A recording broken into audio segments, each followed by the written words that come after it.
नमस्कार दोस्तों, आपका स्वागत है आपके अपने चैनल स्टडी वाइन्स ऑफिशियल पर। तो आज का हमारा टॉपिक है संविधान के महत्वपूर्ण अनुच्छेद। मैं इस एक ही वीडियो में संविधान के जितने भी महत्वपूर्ण अनुच्छेद हैं सभी को कवर कराऊंगा।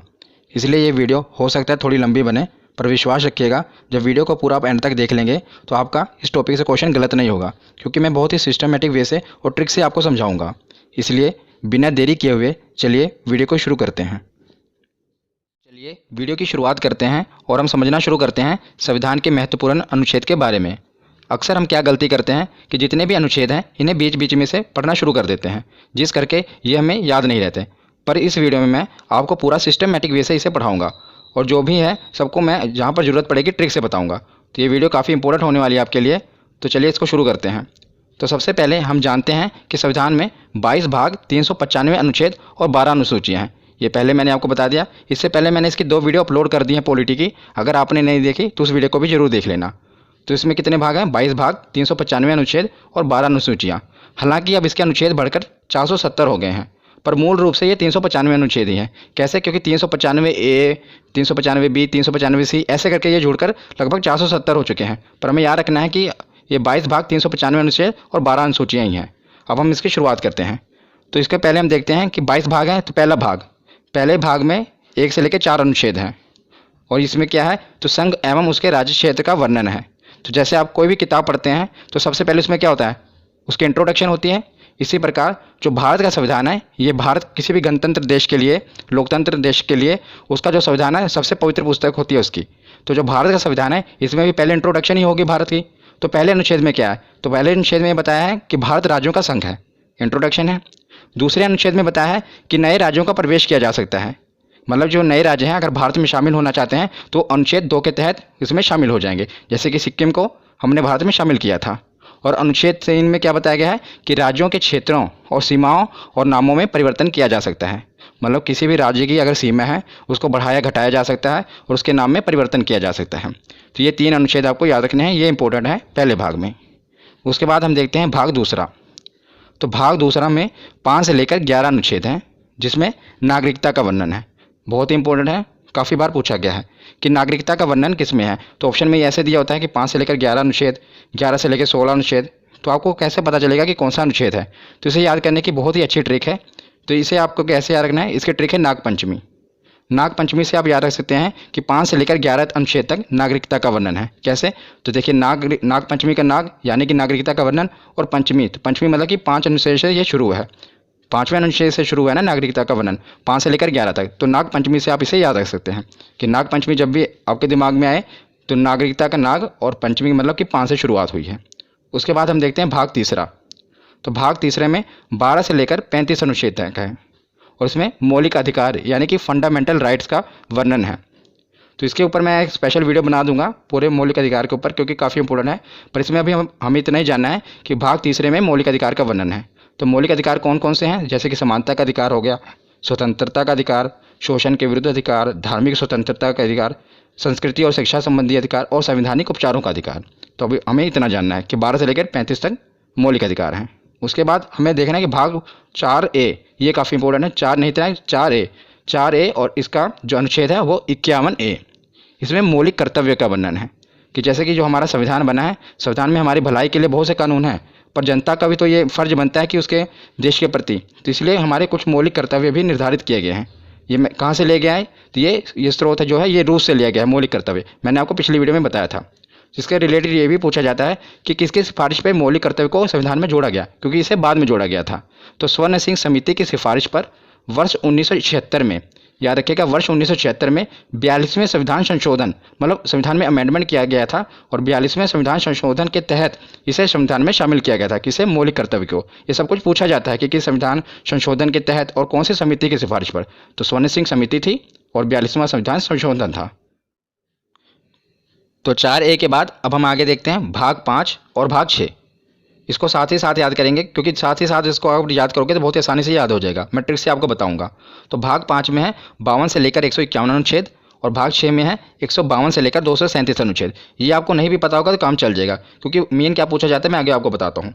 तो भाग 5 में मेनली है राष्ट्रपति के बारे में बताया गया है और भाग 6 में राज्यपाल, क्योंकि दोनों एक ही जैसे हैं केंद्र में जो भूमिका राष्ट्रपति की होती है वही किसी भी राज्य में भूमिका राज्यपाल की होती है। इसलिए मैं इसको साथ साथ कवर कर रहा हूँ, क्योंकि इस तरह आप पढ़ेंगे तो आपको ज़्यादा देर तक याद रहेगा। तो राष्ट्रपति का सबसे ज़्यादा इंपॉर्टेंट अनुच्छेद 52, इतनी बार एग्जाम में पूछा गया, हर बार शिफ्ट में पूछा ही जाता है कि राष्ट्रपति का पद किस अनुच्छेद में वर्णन है, तो अनुच्छेद 52 में। तो इसको आप याद कैसे करेंगे, तो मैं इसको आपको याद करने का तरीका बताता हूँ। तो इसको याद करने की एक ट्रिक है। देखिए, अगर आप कोई चीज़ इमेज से याद करते हैं ना, तो वो आपके माइंड में ज़्यादा देर तक रहती है, सब कॉन्शियस माइंड में आपके बैठ जाती है, और वो चीज़ आप ज़्यादा देर तक याद रख सकते हैं। इसलिए मैं आपको इसे इमेज से याद कराऊंगा। तो आप देख रहे हैं ना, अनुच्छेद 52 है, इसी डिजिट से हमें याद होगा राष्ट्रपति पद के बारे में। देखिए, जो ये दो देख रहे हैं ना, ये अब दो ऐसा लग रहा है जैसे किसी के आगे झुका हुआ है, गिड़गिड़ा रहा है। आगे आप देख रहे हैं ये 5 मतलब राष्ट्रपति। जब भी आपके दिमाग, क्योंकि जब भी आपको ये आएगा ना, तो ऑप्शन ऐसे आएगा 52, ऑप्शन 53, 54, मतलब 7 वाले आएंगे, और आपसे पूछा जाएगा कि राष्ट्रपति पद का वर्णन किस में है। तो आपको देखते ही पता लगना जाना चाहिए कि जो इसके आगे जो 2 है वो आपको ऐसा लग रहा है ना कि झुका हुआ है। और आपको पता है राष्ट्रपति के हाथ में बहुत पावर होती है, वो चाहे तो किसी की फांसी की सजा भी माफ़ कर सकता है। तो जो 2 है वो लग रहा है कि आगे उसके गिड़गिड़ा रहा है और माफ़ी मांग रहा है, और जो 5 है आपको देख रहे हैं ना बैठा हुआ है। तो इससे आप पता लगता है कि जो राष्ट्रपति का पद है अनुच्छेद 52 में, ये एक ट्रिक है जिससे आप इसको याद रख सकते हैं। उसके बाद देखते हैं अनुच्छेद 53। अनुच्छेद 53 में क्या है, राष्ट्रपति का पद है तो उसके पास शक्तियाँ भी होंगी और कार्य भी होंगे। तो अनुच्छेद 53 में शक्ति और कार्य का वर्णन है। उसके बाद देखते हैं अनुच्छेद 54 निर्वाचन। देखिए, इसकी राइमिंग बैठी ना, 54 निर्वाचन। तो अनुच्छेद 54 में क्या है कि राष्ट्रपति का निर्वाचन कैसे किया जाना है, ये उसमें बताया गया है। और उसके साथ हम देखते हैं राज्यपाल का। तो राज्यपाल का भी आप साथ ही में याद करिएगा, बस इसमें क्या करना है, +1 जोड़ना है। तो जैसे 52 है, 52 में क्या हुआ 53, जो आपने 1 जोड़ा वो उसके आगे लगा देना है, क्योंकि राष्ट्रपति और राज्यपाल साथ ही साथ चलते हैं। इसीलिए 52 है, 52 में 1 जोड़ देना। 53 के आगे आप 1 लगा देंगे, तो ये राज्यपाल का पद हो गया। और अनुच्छेद 53 में क्या था, शक्ति कार्य, तो इसका अनुच्छेद 154 में शक्ति कार्य। इसमें भी क्या करना है, 53 में 1 आपको जोड़ना है, 1 54 हो गया, और वही 1 उसके आगे लगा देना है। उसके बाद इसमें 54 में निर्वाचन था, इसमें 55 में निर्वाचन है। 54 में आपको 1 जोड़ना है और वही 1 इसके आगे लगा देना है। तो इन तीनों से आप ये तीनों साथ साथ याद कर रहे हैं, देखा कितनी आसानी तरीके से। और ये सभी 6 के 6 पूछे जाते हैं। आप एक ट्रिक से सबको याद कर सकते हैं। बस आपको क्या करना है, जैसे आपको ये इमेज से याद रहेगा ना राष्ट्रपति पद के बारे में, तो आपको पता हो कि राष्ट्रपति का पद है 52 पे, तो आगे उसकी शक्ति है, उसके बाद निर्वाचन है। तो 52 में आपने 1 जोड़ा, कितना हुआ 53, जो आपने 1 जोड़ा वो उसके आगे लगा देना 153। तो उसमें राज्यपाल का पद है, उसके आगे उसके शक्ति कार्य हैं, उसका निर्वाचन है। इसे आप दोनों याद रख सकते हैं।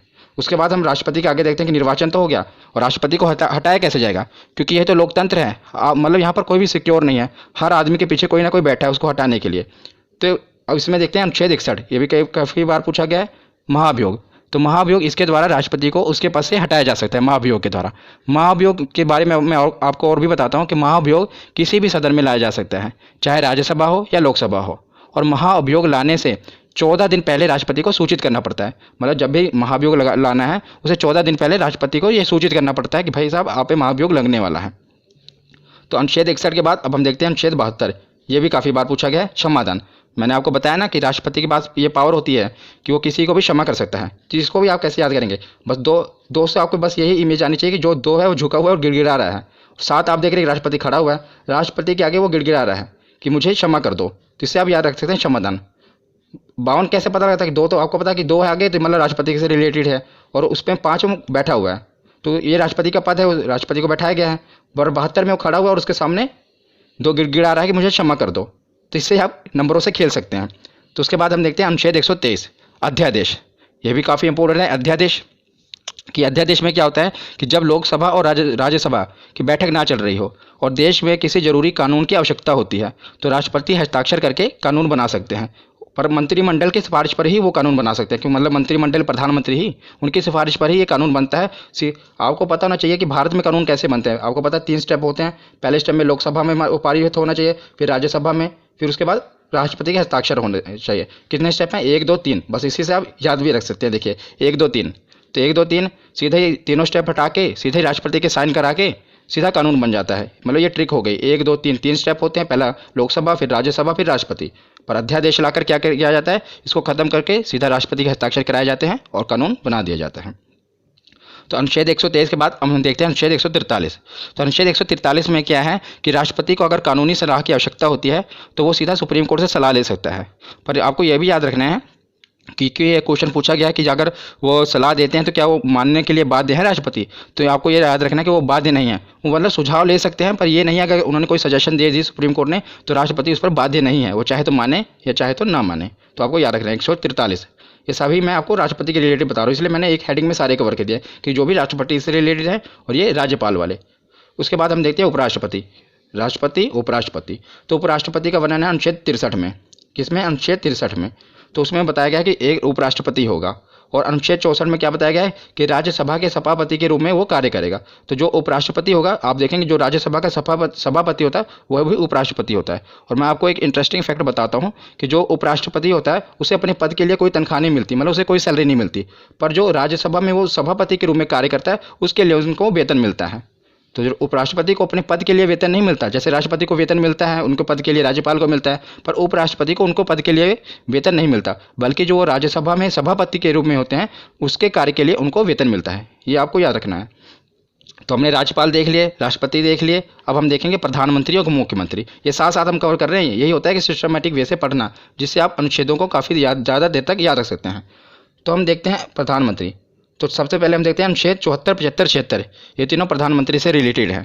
तो इसे आप याद कैसे रखेंगे? पहले तो आपको पता होना चाहिए कि जो प्रधानमंत्री होते हैं, अनुच्छेद 74 में जो मंत्रिमंडल होता है ये राष्ट्रपति की सहायता के लिए बनाया होता है, मतलब राष्ट्रपति की सहायता के लिए मंत्रिमंडल का गठन किया जाता है, पर जो इसके हेड होते हैं वो प्रधानमंत्री होते हैं। जैसा कि आपको पता है कि भारत में जो राष्ट्रपति हैं वो तो नाम मात्र मुखिया हैं, ज़्यादातर पावर किसके हाथ में है? तो प्रधानमंत्री के हाथ में है, पर राष्ट्रपति की सहायता के लिए मंत्रिमंडल का गठन किया जाता है और इसके हेड प्रधानमंत्री होते हैं। तो 74, 75 लगातार ही हैं। और 75 के बाद हम देखते हैं 76। 76 में महान्यायवादी। तो महान्यायवादी कौन होते हैं? तो राष्ट्रपति द्वारा महान्यायवादी की नियुक्ति की जाती है। महान्यायवादी एक विधि अधिकारी होता है, मतलब सीधे शब्दों में आपको बताऊं तो ये कानूनी विशेषज्ञ होते हैं जो भारत सरकार को कानूनी सलाह देते हैं। तो जैसे राष्ट्रपति सुप्रीम कोर्ट से सलाह लेते हैं, इसी प्रकार महान्यायवादी होते हैं जिन्हें राष्ट्रपति नियुक्त करता है, पर जो सिफारिश होती है मंत्रिमंडल, मतलब प्रधानमंत्री की सिफारिश पर ही राष्ट्रपति नियुक्त करते हैं और ये कानूनी सलाह देते हैं प्रधानमंत्री को। तो तीनों आपको याद रखने हैं। सबसे पहले तो 74 में मंत्रिमंडल, 75 में प्रधानमंत्री उसके हेड, और 76 में कानूनी सलाह ले सकते हैं। उसी प्रकार जैसे प्रधानमंत्री है केंद्र के लिए, तो राज्य के लिए कौन होता है? मुख्यमंत्री, उसका मुखिया होता है। तो अनुच्छेद 163 में मंत्रिमंडल, सेम टू सेम। इसको याद करने की ट्रिक भी एक ही है। देखिए कैसे, जैसे मैंने आपको वहाँ पर राष्ट्रपति और राज्यपाल में क्या बताया था कि एक जोड़ना है, यहाँ पर एक एक घटाना है। जैसे 74 है, क्योंकि जो अगर आपको देखा जाए प्रधानमंत्री की पोस्ट बड़ी है, मुख्यमंत्री एक स्टेप उससे नीचे ही है। आपको याद करने के लिए बता रहा हूँ, ऐसे नीचे है ना, एक स्टेप नीचे, तो बस आपको एक स्टेप नीचे घटा देना है। जैसे 74 मंत्रिमंडल है, आपको दोनों में एक एक घटा देना है। 4 में से गया 3, 7, 1, 6, और जो एक घटा है आपको एक आगे लगा देना है, 163 आ गया। ऐसे आगे 75 में भी करना है तो 164 आ जाएगा, 76 में भी करोगे तो 165। मतलब इन तीनों से आप इन तीनों को याद कर सकते हैं। जैसे राष्ट्रपति के राज्यपाल याद कर लिया, प्रधानमंत्री का याद किया तो मुख्यमंत्री का याद कर लिया। तो तीनों साथ साथ ही हैं। मंत्रिमंडल इसमें 74 में है, अनुच्छेद 163 में मंत्रिमंडल है, इसमें 75 में प्रधानमंत्री हैं, तो 164 में मुख्यमंत्री हैं, और 76 में महान्यायवादी हैं, तो 165 में महाधिवक्ता। मुख्यमंत्री के लिए महाधिवक्ता होता है, जो काम मतलब कि महान्यायवादी प्रधानमंत्री के लिए करता है वही काम महाधिवक्ता मुख्यमंत्री के लिए करता है। और जो महाधिवक्ता है इनकी नियुक्ति कौन करेगा? तो जैसे वहाँ पर राष्ट्रपति करते हैं तो यहाँ पर राज्यपाल करेंगे। तो एक ही ट्रिक से आप इन 6 को याद कर सकते हैं। तो प्रधानमंत्री और मुख्यमंत्री तो हमने देख लिए। अब हम आते हैं संसद पर, क्योंकि कानून कहाँ पर बनेंगे? संसद में। तो ये तो आपको याद ही होगा क्योंकि काफ़ी इंपॉर्टेंट है, आपने याद किया ही होगा। संसद का जो वर्णन है अनुच्छेद 79 में है, 79, और उसके बाद 80 और 81 लगातार ही है, राज्यसभा और लोकसभा। तो कई बार क्या होता है हम इनके क्रम में मिस्टेक कर देते हैं, कई बार हम भूल जाते हैं कि 80 में लोकसभा आएगा या राज्यसभा आएगा। तो इसे याद करना बहुत ही सरल है और इसकी ट्रिक भी सरल है। सा से पहले संसद आएगा, रा से राज्यसभा, ला से लोकसभा, सरल। तो आप इसके क्रम को याद रख सकते हैं, पहले संसद आएगा, फिर राज्यसभा आएगा, फिर लोकसभा आएगा। ये तो केंद्र के लिए होगा। उसी प्रकार राज्य में भी है। तो जैसे केंद्र में बोला संसद है, उसी प्रकार राज्य में है विधानमंडल। मतलब राज्य में कोई कानून बनाना होता है तो विधानमंडल के तहत बनता है। तो विधानमंडल, और विधानमंडल में क्या होता है? विधानसभा और विधान परिषद। ज़्यादातर विधानसभाएं होती हैं और बस केवल 6 राज्य ही हैं जहाँ पर विधान परिषद है। मैं आपको बताऊंगा, ज़्यादातर हर जगह मतलब ज़्यादातर राज्यों में विधानसभा है। तो इसे आप याद कैसे करेंगे? जैसे हमने प्रधानमंत्री मुख्यमंत्री को किया, मतलब प्रधानमंत्री एक स्टेप ऊपर होता है, मुख्यमंत्री नीचे। उसी प्रकार केंद्र तो ऊपर है ना और राज्य नीचे। तो इसको भी ऐसे, मतलब टिक बता रहा हूँ आपको, तो इसको भी ऐसे ही घटाना है। 79 है, आपको एक एक घटा देना है। कितना? 9 में से गए 1, 8, और 7 में से गए 6, और जो एक घटा है एक आगे लगा देना है। तो 168, वहाँ पर संसद, यहाँ पर 168। एक ही ट्रिक से देखो आप सब याद कर रहे हैं, संसद का वर्णन और यहाँ पर विधानमंडल में। उसके बाद हम देखते हैं लोकसभा। तो लोकसभा 81 है, 81 में भी आपको 11 घटा देना है। 1 में गए 0, 8 में से गए 7, और आगे एक जो घटा है लगा देना है 170। तो वहाँ पर लोकसभा और यहाँ पर विधानसभा, इसको भी आप याद कर सकते हैं। तो विधानसभा के बाद ये है विधान परिषद। ये मतलब हर जगह नहीं है, सिर्फ केवल 6 राज्यों में है। तो 6 राज्यों में है। ये भी कई बार पूछ लिया जाता है कि बताओ कि विधान परिषद किन किन राज्यों में है। तो इसकी भी एक ट्रिक है, इसकी ट्रिक है टीबी, जुकाम। क्या? टीबी और जुकाम। इससे आप याद रख सकते हैं कि कहाँ कहाँ पर विधान परिषद है। टी से जैसे हो गया तेलंगाना, बी से हो गया बिहार, तेलंगाना और बिहार। जैसे जम्मू कश्मीर, तो ये जम्मू कश्मीर पहले था, लेकिन अब जब से ये केंद्र शासित प्रदेश बन गया है तो यहाँ पर विधान परिषद खत्म कर दी गई है। और ये पूछा जाता है कि किस राज्य में विधान परिषद खत्म कर दिया गया है, तो याद रखिएगा अब तो केंद्र शासित बन गया ना, तो जम्मू कश्मीर में। तो ये आप ट्रिक है, इसलिए मैंने आपको पूरा बता दिया, पर आपको ये भी याद होना चाहिए कि जे अब खत्म हो चुका है। यू से उत्तर प्रदेश, के से कर्नाटक, ए से आंध्र प्रदेश और एम से महाराष्ट्र। आंध्र प्रदेश भी अब जो है अपनी विधानसभा में उसने ये प्रस्ताव पारित किया है कि हमारे यहाँ विधान परिषद को खत्म कर दिया जाए, पर अभी वर्तमान में खत्म नहीं हुई है। तो कि 6 राज्यों में अभी भी है, पहले तेलंगाना, बी से बिहार, जम्मू कश्मीर खत्म हो गया, तो 1 2, यू से उत्तर प्रदेश 3, के से कर्नाटक 4, ए से आंध्र प्रदेश 5 और एम से महाराष्ट्र 6। तो मैंने आपको विधान परिषद भी बता दिए क्योंकि ये भी पूछे जाते हैं। तो हमने संसद को भी कवर कर लिया ट्रिक से, और विधानमंडल, विधानसभा और विधान परिषद को भी कवर कर लिया। तो संसद के कुछ और भी अनुच्छेद हैं जो पूछे जाते हैं, मैंने साथ ही कवर कर दिए, उसे भी देख लेते हैं। तो हम आते हैं अनुच्छेद 100 पे। कई बार पूछा गया अनुच्छेद 100 में किसका वर्णन है? निर्णायक मत। निर्णायक मत क्या होता है कि मतलब कि अगर यदि लोकसभा में किसी मुद्दे पर वोटिंग हो रही है और जो वोटिंग है वो बराबर हो जाए, यानी कि निर्णय ना हो पा रहा हो, तो उस समय क्या होता है कि अध्यक्ष महोदय अपना निर्णायक मत देंगे। तो अध्यक्ष महोदय जिस पे अपना मत दे देंगे उसे ही पारित कर लिया जाएगा। मान लीजिए कि वो हाँ के पक्ष में अपनी वोट दे रहे हैं तो कानून को पारित कर दिया जाएगा, ना के पक्ष में अपनी वोट दे रहे हैं तो कानून को पारित नहीं किया जाएगा। मतलब जबकि इसको याद रखना भी आसान है। देखिए 100 है ना, मतलब जब भी 50-50 बात आ जाए कि ना कानून का निर्णय ना हो पा रहा, 50-50 बात आ जाए, 50-50 होते हैं, तो एक वोट जो वहाँ पर अध्यक्ष महोदय हैं उनका निर्णायक मत माना जाएगा। तो अनुच्छेद 100 में निर्णायक मत का वर्णन है। 100 के बाद देखते हैं अनुच्छेद 108। तो अनुच्छेद 108 में संयुक्त अधिवेशन कब बुलाया जाता है मैं आपको बताता हूँ। मान लीजिए लोकसभा में कोई चीज़ पे बिल पर बहस चल रही है और कोई निर्णय नहीं लिया जा पा रहा है, तो क्या किया जाता है कि लोकसभा में बिल अटका पड़ा है और राज्यसभा में भी अभी पहुंचा नहीं, तो लोकसभा और राज्यसभा के दोनों की संयुक्त अधिवेशन बुलाया जाता है। ये राष्ट्रपति बुलाते हैं जब वो बहुत ही मतलब जरूरी हो कानून बनाना, तो लोकसभा और राज्यसभा दोनों को बुलाया जाता है, इसलिए संयुक्त अधिवेशन किसमें है? 108 में। उसके बाद देखते हैं अनुच्छेद 110 और अनुच्छेद 117 दोनों आपको याद रखने हैं। 110 में धन अधिवेशन और 117 में वित्त विधेयक। इसको धन विधेयक भी कहते हैं, धन विधेयक और वित्त विधेयक। ये काफ़ी कन्फ्यूजिंग है, धन विधेयक और वित्त विधेयक कई बार पूछे गए हैं। मतलब इसका पूछा क्या जाता है, इसकी डेफिनेशन पूछी जाती है, इसमें होता क्या है ये भी पूछा जाता है कि 10 में क्या है। पहले तो आप याद रखें 10 और धन। 110 में धन अधिवेशन और 117 में विधेयक, धन विधेयक और वित्त विधेयक। तो धन विधेयक क्या होता है, सरल भाषा में आपको बताता हूँ कि सरकार की धन लाने की प्रक्रिया को धन विधेयक कहते हैं। मतलब सरकार की धन जुटाने की प्रक्रिया को धन विधेयक कहते हैं और जुटाए हुए धन को विकास पर खर्च करने की प्रक्रिया को वित्त विधेयक कहते हैं। ये सरल शब्दों में है। और अब मैं आपको थोड़ा और इसको डिफाइन करूं तो जैसे आपको पता है विधेयक 2 प्रकार के होते हैं, धन विधेयक और वित्त विधेयक। धन विधेयक सबसे पहले लोकसभा में प्रस्तुत किया जाता है, ये आपको याद रखना है कि सबसे पहले से कहाँ प्रस्तुत किया जाता है, लोकसभा में प्रस्तुत किया जाता है। और धन विधेयक होता क्या है, जब सरकार को टैक्स से रिलेटेड कोई बिल लाना है, मतलब टैक्स घटाना है बढ़ाना है, तो उसे धन विधेयक कहेंगे। और सरकार को बोरोइंग यानी कि कर्ज लेना है, तो जो बिल होगा, जो कर्ज लेने के लिए जो बिल पेश किया जाएगा उसे धन विधेयक कहेंगे। मतलब धन जुटाना ही है ना, बोरोइंग करना, कर्ज लेना है।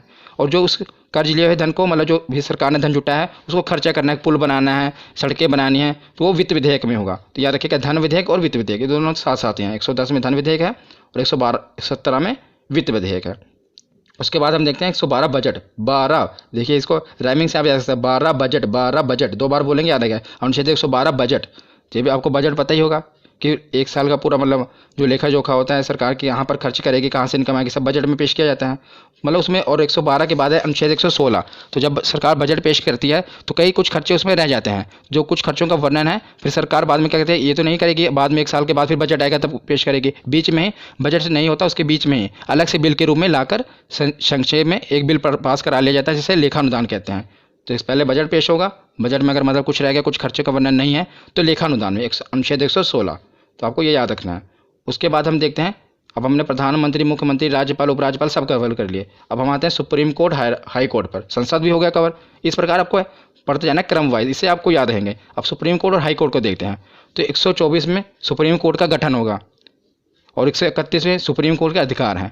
तो 124 में क्या है, सुप्रीम कोर्ट का गठन होगा भारत में, और 131 में सुप्रीम कोर्ट के अधिकार हैं, और 148 में CAG की नियुक्ति। तीनों आपको याद रखने हैं, तीनों सुप्रीम कोर्ट से रिलेटेड मैंने पहले उठाए हैं। 124, 131 और 148। पहले सुप्रीम कोर्ट का गठन होगा। 131 में बताया कि सुप्रीम कोर्ट की क्या पावर है, कहाँ कहाँ उसका अधिकार क्षेत्र है। और 148 में है कि क्या की नियुक्ति। तो क्या क्या होता है, क्या की फुल फॉर्म है कंट्रोलर एंड ऑडिटर जनरल, और इसकी नियुक्ति भी राष्ट्रपति द्वारा ही की जाती है। इनका काम क्या है कि सरकार द्वारा जो भी खर्चा किया गया, व्यय किया गया है, उसका लेखा जोखा करना है कि सरकार ने जो खर्चा किया, जो घोटाले वगैरह होते हैं कहाँ से पता चलते हैं, वो कैग की रिपोर्ट से ही पता चलता है। जैसे 2G घोटाला होगा, जो भी घोटाले में स्पेक्ट्रम घोटाला हुआ, ये कैग ही रिपोर्ट अपनी पेश करती है, उसी द्वारा ये सब उजागर होता है कि कहाँ पर कितना घोटाला हुआ। तो और इस समय अगर मैं आपसे पूछूं कि क्या कौन है, हमारे कंट्रोलर और ऑडिटर जनरल कौन है, तो गिरीश चंद्र मुर्मू जी हैं क्या, ये भी याद रखना। उसके बाद हम देखते हैं, हमने सुप्रीम कोर्ट देख लिया, 1, 2, 4 और 2, 1, 4 हाई कोर्ट है, 1, 2, 4 सुप्रीम कोर्ट है और 2, 1, 4 ऐसे आप पढ़ेंगे तो याद रहेगा। 2-3 बार वीडियो को देख लेना, आपको पूरा कभी भूलेगा नहीं। तो अनुच्छेद 2, 1, 4 क्या है कि इसमें बताया गया कि राज्य में एक हाई कोर्ट जरूर होगा। और अनुच्छेद 2, 1, 6 में बताया गया है कि हाई कोर्ट का गठन करना है। पहले बताया कि राज्यों के लिए हाई कोर्ट होगा, और इसमें 216 में क्या है कि हाई कोर्ट का गठन करना है, कैसे होगा वो बताया गया है। तो हमने सुप्रीम कोर्ट और हाई कोर्ट देख लिया। अब हम देखते हैं, एक मैंने हेड बनाया केंद्र राज्य संबंध। इसमें जितने भी अनुच्छेद हैं ये काफ़ी इंपॉर्टेंट हैं, ये अलग से पूछे जाते हैं। आपको पहले 2-2 करके याद रखना है, 249, 250। तो 249 में क्या है कि राज्य सूची विषय पर कानून बनाने की शक्ति। तो राज्य सूची विषय क्या होता है, मैं आपको बताता हूँ कि राज्य सूची मतलब है कि वह विषय जिस पर राज्य कानून बनाता है। राज्य सूची विषय, कुछ विषय होते हैं ना जिस पर सिर्फ राज्य कानून बना सकता है, कुछ पर सिर्फ केंद्र कानून बना सकता है। पर जो राज्य सूची विषय है इसमें सिर्फ राज्य कानून बनाता है, पर और मतलब कि विधानमंडल में कानून बनता है, वहाँ यहाँ केंद्र द्वारा बनाया गया संसद में बनता है, और मतलब राज्य का विधानमंडल में बनता है। पर कुछ विषय हैं जिस पर संसद भी कानून बना सकती है, उसे अनुच्छेद 249 में रखा गया है कि जो कुछ विषय हैं जिस पर क्या है केंद्र भी कानून बना सकते हैं। और 250 में क्या है कि आपातकाल के दौरान, जब आपातकाल इमरजेंसी लग जाए, उस दौरान भी राज्य सूची के कुछ विषयों पर कानून बनाने की शक्ति केंद्र के पास है। तो दोनों याद रखेगा, 249 और 250। 250 में आपातकाल के दौरान और 249 मतलब नॉर्मल टाइम पे। उसके बाद देखते हैं 262। कई बार ये पूछा गया है, नदी जल विवाद। नदी जल विवाद का वर्णन किसमें, 262। कई बार आप देखते हैं ना कि दो राज्यों के बीच में नदी के जल पर विवाद हो जाता है। जैसे कि अब कोई भी नदी है, वो एक ये तो नहीं देखेगी कि यूपी यहीं पर रुक जाएगी, वो आगे भी दूसरे राज्य में जाती है ना, तो उसके पानी के लिए विवाद हो जाता है कि कितना पानी। तो एक राज्य मान लो बांध बना लेता है, वो पानी रोक लेता है, तो दूसरा राज्य विवाद खड़ा कर देता है कि हमें पानी प्रॉपर नहीं मिल रहा। तो ये नदी जल विवाद का निपटारा किस में होता है, तो इसका 262 में वर्णन किया गया है। कौन सा अनुच्छेद है, 262। और 262 और 263 आपको साथ में याद रखने हैं। 263 में क्या, अंतर्राज्यीय परिषद, मतलब अंतर्राज्यीय विवाद इसमें है कि दो राज्यों के बीच कोई विवाद हो जाए तो उसे कैसे सुलझाना है, और उस पर संसद कानून बना सकती है। याद रखना, इसमें भी संसद कानून बना सकती है। तो 262 में नदी जल विवाद है और 263 में अंतर्राज्यीय परिषद है। उसके बाद आते हैं 280, ये भी काफ़ी इंपॉर्टेंट है, वित्त आयोग। तो 280 में क्या है, वित्त आयोग है। तो वित्त आयोग का काम क्या है, केंद्र और राज्यों के बीच जो कर का वितरण करना है, जो टैक्स है उसका वितरण करना है केंद्र और राज्य के बीच में। इसमें 15वां वित्त आयोग चल रहा है, याद रखिएगा। और जो 15वें वित्त आयोग है, इसके अध्यक्ष कौन है, तो इसके अध्यक्ष हैं NK सिंह। इंपॉर्टेंट है, याद रखिएगा। जो वित्त आयोग है इसके अध्यक्ष कौन है, तो NK सिंह है, और 15वां वित्त आयोग है। उसके बाद हम चलते हैं 312। तो 312 अनुच्छेद में क्या है, आर्टिकल में अखिल भारतीय सेवा। अखिल भारतीय सेवा का दिन क्या क्या आता है, आपको पता होगा, 3 चीज़ें आते हैं, एक IAS, एक IPS और एक IAFS। और ज़्यादा जोर देना IAFS पे, क्योंकि यहीं पर आपसे गलती होगी। क्या गलती होगी, क्वेश्चन ये आया था कि अखिल भारतीय सेवा में निम्नलिखित कौन सी सेवाएं आती हैं। तो आपको 4 ऑप्शन दिए होंगे, एक IAS, एक IPS, एक IAFS, और IAFS 2 बार दिया होगा, मतलब फुल फॉर्म दी होगी। एक IAFS की फुल फॉर्म होती है इंडियन फॉरेस्ट सर्विस, और एक होती है इंडियन फॉरेन सर्विस। तो याद रखिएगा, जो ये वाला IAFS है उसमें है इंडियन फॉरेस्ट सर्विस, कौन सा, वन विभाग वाला। तो यह बहुत इंपॉर्टेंट है, क्वेश्चन भी पूछा गया, इसलिए मैं आपको बता रहा हूँ कि जो अखिल भारतीय सेवा में ये जो IAFS आ रहा है, ये इंडियन फॉरेस्ट सर्विस वाला है, ना कि फॉरेन सर्विस वाला, ये आप याद रखिएगा। उसके बाद आते हैं 315। तो संघ एवं राज्य के लिए लोक सेवा आयोग, मतलब कि जो UPSC के एग्जाम होते हैं, आपको पता नहीं UPSC का वर्णन किस में है, 315 में। राज्य संघ के लिए मतलब केंद्र के लिए, और राज्य के लिए PCS, कई राज्यों में इसका PSC भी कहा जाता है और PCS। तो इसका वर्णन कहाँ पर है, अनुच्छेद 315 में। 312 में अखिल भारतीय सेवा, जिसमें 3 सेवाएं आती हैं, और 315 में UPSC का। तो केंद्र और राज्य के बाद अब हम आते हैं, हमने संसद भी देख लिया, प्रधानमंत्री, मुख्यमंत्री सब कुछ हो गए। अब आते हैं निर्वाचन में, मतलब चुनाव भी तो होने जरूरी है, तभी तो सब चुने जाएंगे। तो निर्वाचन आयोग, तो अनुच्छेद 324 के तहत निर्वाचन आयोग का गठन किया गया, इलेक्शन कमीशन का, किसके तहत, 324। तो उसके बाद आते हैं राजभाषा, और अनुच्छेद 343 के तहत हिंदी हमारी राज्य भाषा है। याद रखिएगा, राज्य भाषा कहा है मैंने, राष्ट्रभाषा नहीं। अनुच्छेद 343 के तहत हिंदी जो हमारी है राजभाषा है। और कौन सी लिपि, तो देवनागरी लिपि है। उसके बाद ये है सबसे मोस्ट इंपॉर्टेंट, आपातकाल। हर बार पूछे जाते हैं एग्जाम में, और तीनों याद करने भी बहुत ही सरल हैं। 352, उसमें 4 जोड़ा 356, उसमें 4 जोड़ा 360, 52 4 56 4 60। तो 352 में क्या है, राष्ट्रीय आपातकाल। तो 352 में क्या है, राष्ट्रीय आपातकाल। जब देश में राष्ट्रीय आपातकाल कब लगता है, जब देश में दूसरे देश से युद्ध हो जाए और या कोई आंतरिक विद्रोह हो जाए, पूरे अपने भारत में देश में आंतरिक विद्रोह बड़े पैमाने पर हो जाए, तब राष्ट्रीय आपातकाल लगा दिया जाता है। इंदिरा गांधी के समय भी लगा था, इमरजेंसी लगी थी ना। तो जब देश में दूसरे देश से या तो युद्ध हो रहा हो, जैसे चाइना के साथ युद्ध हो, उस समय इमरजेंसी लगी थी, या पूरा आंतरिक विद्रोह हो गया हो बड़े पैमाने पर, तब राष्ट्रीय आपातकाल लगता है। और 352 के बाद 356 में क्या है, राष्ट्रपति शासन। जब किसी राज्य की मतलब संसदीय व्यवस्था पूरी तरह खत्म हो जाए तो वहाँ पर राष्ट्रपति शासन लग जाता है।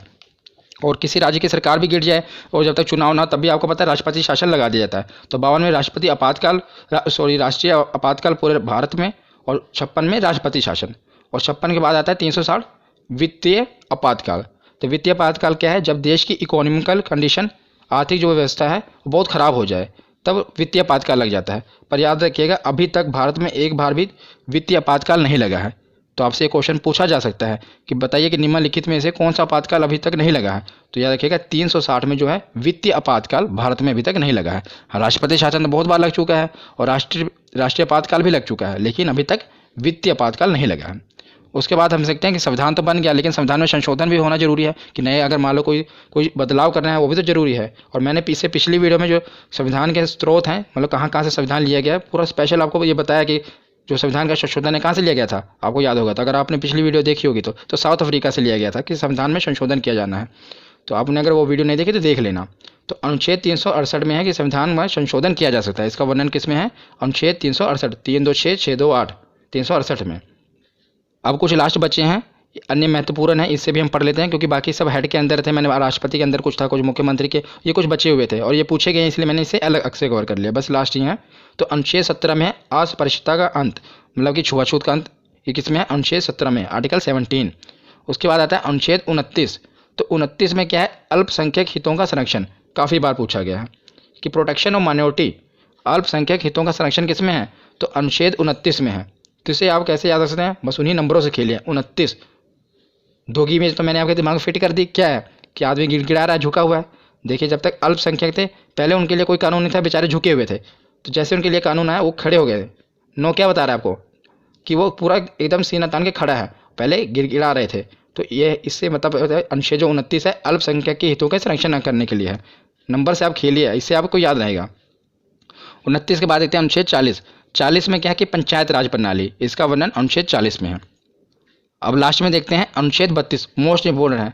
क्यों इंपोर्टेंट है मैं आपको बताता हूँ। अनुच्छेद 32 के पहले ये जान लेते हैं। तो संवैधानिक उपचारों का अधिकार, और इसे heart and soul of Indian constitution भी कहा जाता है। Heart and soul of Indian constitution इसे क्यों कहा जाता है, तो अनुच्छेद 32 में ये कहा गया है, अगर किसी भी आदमी का, चाहे आम आदमी हो, और उसके अगर फंडामेंटल राइट्स यानी कि मौलिक अधिकारों का हनन हो रहा हो, तो सीधा इसके लिए वो केस सुप्रीम कोर्ट में फाइल कर सकता है। तो इसके खिलाफ मतलब केस में कहाँ, डायरेक्ट सुप्रीम कोर्ट में जा सकता है अगर उसके मौलिक अधिकारों का हनन हो रहा हो। इसलिए इसे heart and soul of Indian constitution कहा गया है। किसे, आर्टिकल 32। तो ये वीडियो आज यहीं पर ख़त्म होती है। कैसी लगी आपको ये वीडियो, कमेंट सेक्शन में जरूर बताना। धन्यवाद।